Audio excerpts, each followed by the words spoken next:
네, 안녕하세요. 네, 안녕하세요. 오늘 제가 궁금한 건요. 교수님이 생각하실 때 인간관계를 변화시키는 데 있어서 가장 중요한 요소는 무엇이라고 생각하시나요? 당연히 많은 분들이 다 아시는 것처럼 예. 타인과 소통하는 능력이라고 말할 수 있을 것 같아요. 음. 공감하는 능력, 언어 소통뿐만이 아니라 감정으로 소통하는 능력. 바로 이 공감 능력이 어떻게 보면 인간관계를 변화시키는데 예. 가장 중요한 능력이 아닐까 싶습니다. 그렇다면 공감 능력은 타고나는 건가요? 아니면 만들어지는 건가요? 한 가지 좀 흥미로운 좀 사례를 먼저 말씀드리고 싶은데 예. 몇 해 전에 이제 한 환자가 병원에 들어왔는데 이 환자는 공사장 인부였어요. 예. 근데 높은 곳에서 이제 뛰어내렸는데 15cm 되는 못을 밟았던 거죠. 구두를 이제 관통을 하는 끔찍한 사고를 당했어요. 그래서 그 환자가 너무 고통을 호소를 해서 진정제를 이제 투여하고 조심스럽게 이제 못을 뽑은 뒤에 구두를 벗겼더니 이 못이 발가락 사이를 관통을 했던 거죠. 전혀 외상이 없었던 거예요. 너무 생생하게 고통을 호소를 했거든요. 예. 사실 이게 너무 특이한 사례라서 예. 이게 의학 저널에까지 실렸던 사례예요. 의사들도 이 원인을 찾을 수가 없었던 거죠.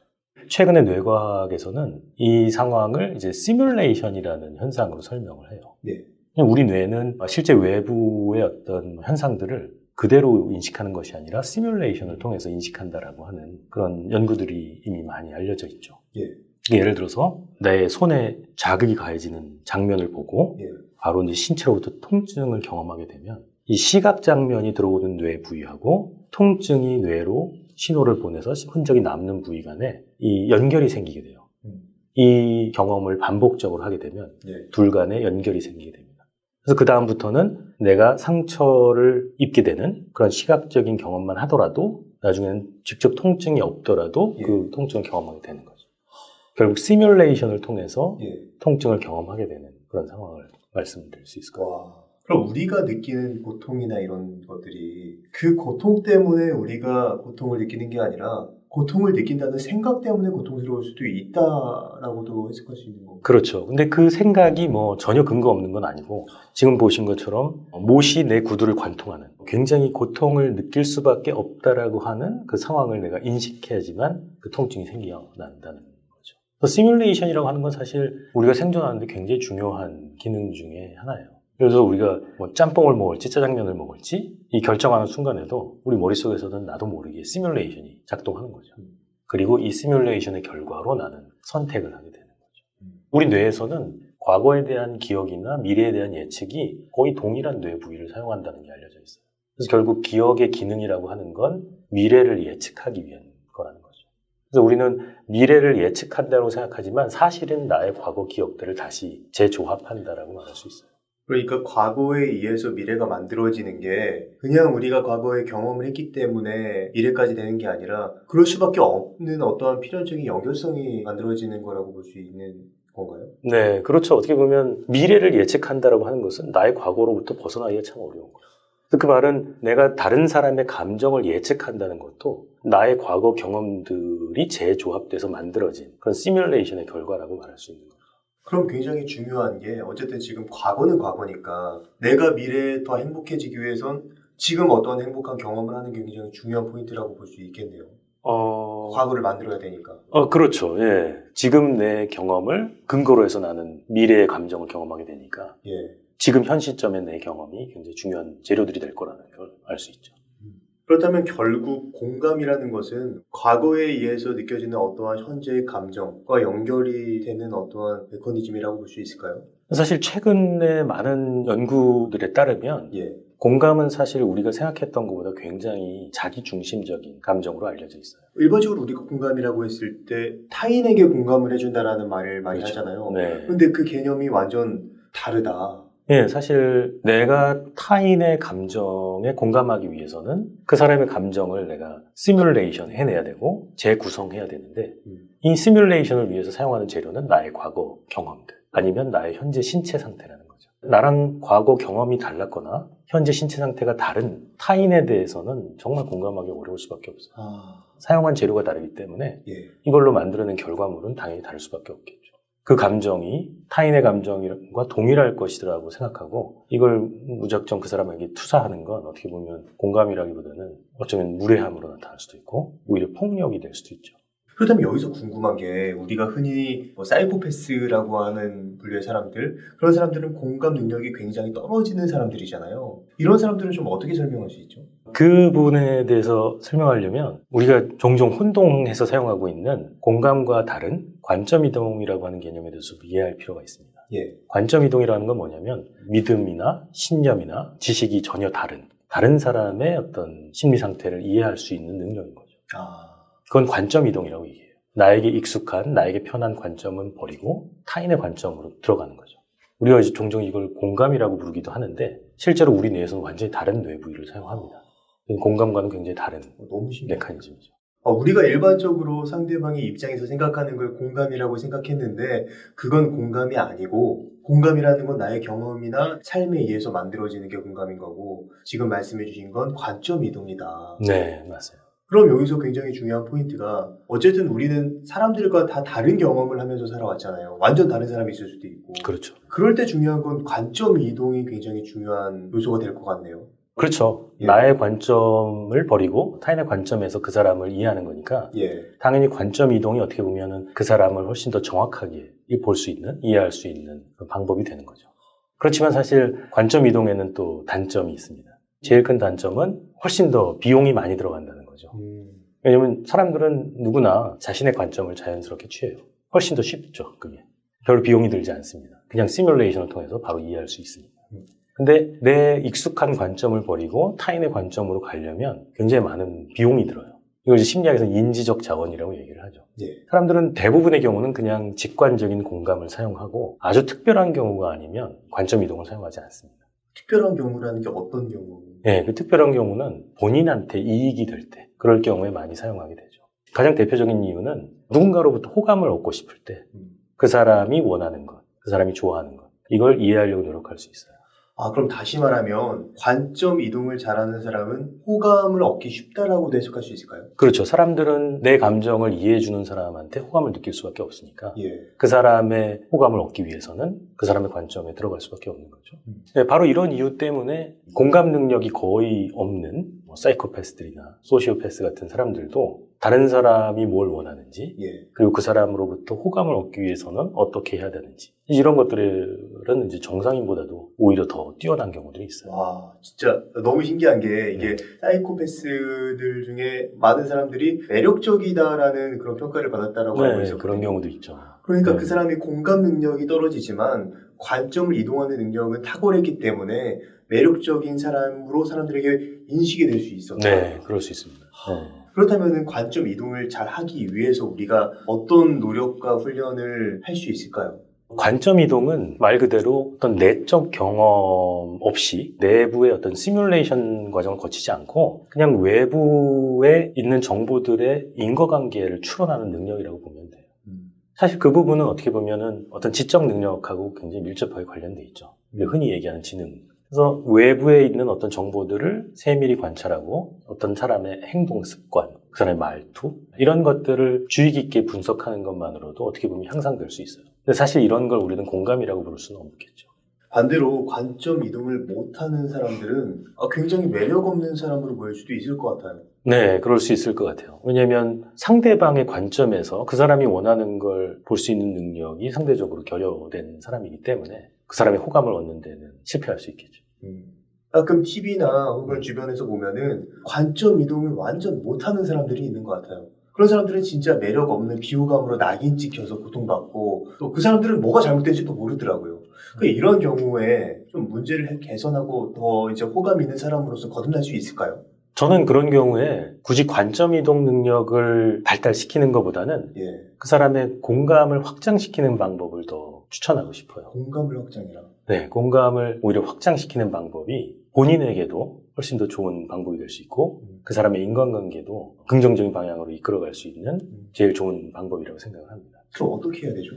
공감을 확장시키기 위해서는 한 3가지 정도를 저는 추천하고 싶은데 첫 번째는 다양한 경험이죠. 어쨌든 간에 사람들은 내가 경험한 것을 통해서 나의 감정을 확장시킬 수 있기 때문에 예. 최대한 많은 경험을 하는 건 당연히 도움이 될 수밖에 없어요. 예. 예를 들어서 내가 한 번도 경험해보지 못한 누군가의 상황을 이해하는 건 쉽지 않죠. 그래서 가난이라든가 학폭이라든가 이런 상황들을 한 번도 경험해보지 못한 사람들은 그 사람을 이해하는 게 정말 어려울 거예요. 사실 두 번째는 경험만으로는 충분하지 않고 이 경험에서 발생하는 감정을 인식하려고 노력하는 게 중요하다고 생각합니다. 그건 어떤? 앞에서도 말씀을 드렸던 것처럼 예. 이 감정이라고 하는 건 결국 나의 신체 향상성을 더 잘 해결하기 위해서 뇌가 노력하는 그런 과정이거든요. 그러니까 감정을 다양화시키고 세분화시켜서 감정 리스트를 확장하게 된다는 것은 결국은 우리 뇌가 나의 신체를 더 잘 컨트롤할 수 있는, 매니지할 수 있는 어떤 매뉴얼을 갖춘다고 말할 수 있어요. 그래서 감정이 발생할 때 그걸 최대한 세분화시켜서 그 감정의 원인을 정확히 파악하려고 이해하게 되면 내 감정 리스트가 점점 확장될 수 있어요. 그래서 그걸 통해서 우리는 나와 전혀 경험이 다른 누군가의 감정을 공감하려고 할 때 그 사람의 감정을 다시 재구성해야 되는데 예. 이때 사용할 수 있는 재료가 훨씬 더 풍부하게 되는 거죠. 그래서 감정 리스트의 확장은 나의 어떤 생존 가능성도 높여주지만 예. 그에 부수적으로 타인과의 어떤 공감도 확장시켜줄 수 있는 가장 효과적인 방법이라고 말할 수 있을 것 같아요. 우리가 일반적으로 어떠한 일을 경험하면 그것을 어떻게 감정으로 분류하는 게 아니라 바람처럼 스쳐 지나가잖아요. 그렇죠. 그런데 예. 그게 아니라 그걸 잡아서 리스트로 추가를 해 놓는다면 내가 다른 사람들과의 관계에서도 그런 리스트를 이용할 수 있다. 네. 그럼 재료를 더 늘린다라고 말할 수 있어요. 재료를. 시뮬레이션을 위해 사용할 재료를 늘리는 거죠. 내 감정을 훨씬 더 촘촘하게 세분화시키게 되면 그걸 재조합해서 만들어내는 타인의 감정도 정확도가 높아질 수밖에 없는 거죠. 그러면 그렇게 감정을 세분화시키는 어떠한 방법, 좀 실질적인 예시를 통해서 설명해 주실 수 있을까요? 이런 상황을 떠올려 보실 수 있을 것 같아요. 어떤 모임에서 누군가가 자기 과시를 했어요. 잘난 척하는 행동을 했어요. 예. 거기에 대해서 불편한 감정이 들 수 있죠. 예. 내가 예전에 누군가 앞에서 잘난 척했던 상황이 떠오르고 그때 내가 굉장히 부끄러웠을 수 있어요. 그래서 그 사람을 이제 면박을 줄 수도 있고 그 사람을 비난하는 그런 행동을 할 수 있습니다. 이게 어떻게 보면은 인간관계가 조금 불편해질 수 있는 상황들인 거죠.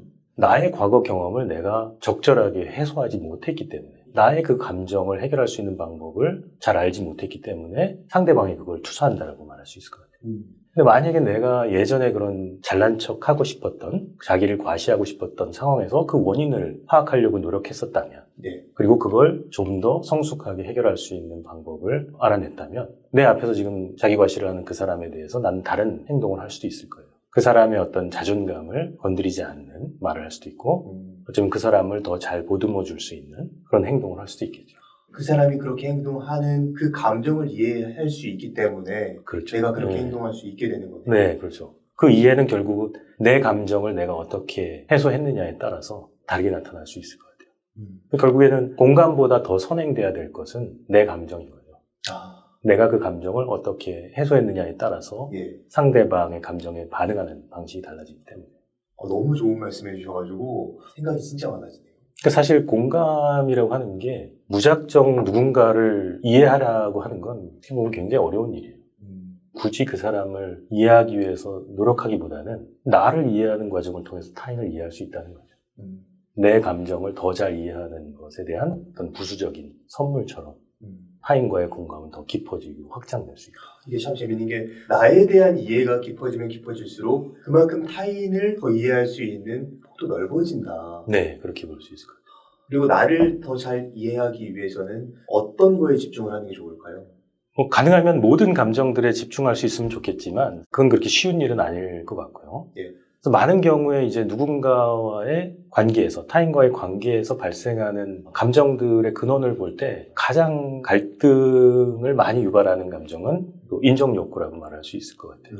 누군가가 너 왜 이렇게 공감하지 못하니? 라는 말을 들었을 때 굉장히 불쾌해할 수 있고 수치심을 느낄 수 있단 말이죠. 그리고 공감을 못하는 사람을 보게 되면, 누군가를 보게 되면 혐오하거나 비난할 수도 있어요.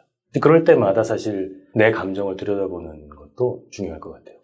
내가 왜 수치심을 느꼈는지, 내가 왜 혐오감을 경험했는지, 이런 원인들을 잘 파고 들어가다 보면 나의 인정 욕구가 있을 수 있단 말이죠. 자기 감정을 인식하는 그런 습관들이 결국엔 나의 감정 리스트를 또 확장시켜줄 수 있죠. 그럼 이제 이런 것들이 또 재료가 돼서 타인의 감정을 재구성할 때 더 정교해질 수 있습니다. 그렇다면 반대로 공감을 너무 잘해서 과도한 공감 때문에 너무 스트레스를 받는 분들도 계시는 것 같아요. 그런 분들은 좀 어떻게 문제를 해결할 수 있을까요? 그 과도한 공감을 경험할 때 예. 사실 그 원인에 대해서도 조금 파악해 볼 필요가 있어요. 정말로 이제 더 높은 공감 때문이 아니라 예. 과거에 본인이 힘들었던 상황, 그때 내가 경험했던 그 사람이 경험했던 그 감정이 제대로 잘 해소되지 못해서 적절한 방식으로 해결하지 못해서 이 해결되지 않은 감정이 다른 사람에게 투사되고 있는 건 아닌지 이걸 한번 점검해 볼 필요가 있는 거죠. 굉장히 어떤 가난한 사람을 봤을 때 내가 너무 심하게 공감을 한다거나 학폭의 어떤 피해자였던 누군가를 볼 때 과도하게 공감하는 경우 예. 이런 경우에 어떻게 보면 그 과도한 공감 뒤에는 나의 유사했던 과거 경험 이런 것들이 어떻게 보면 아직 잘 해결되지 못하고 상대방에게 투사될 수도 있다는 거죠. 나의 컴플렉스 때문에 컴플렉스로 볼 수도 있죠. 네. 내가 너무나 공감을 잘한다는 건 능력에 대한 문제가 아니라 해결되지 않은 감정 때문일 수도 있다. 네, 그럴 가능성이 있다고 생각해요.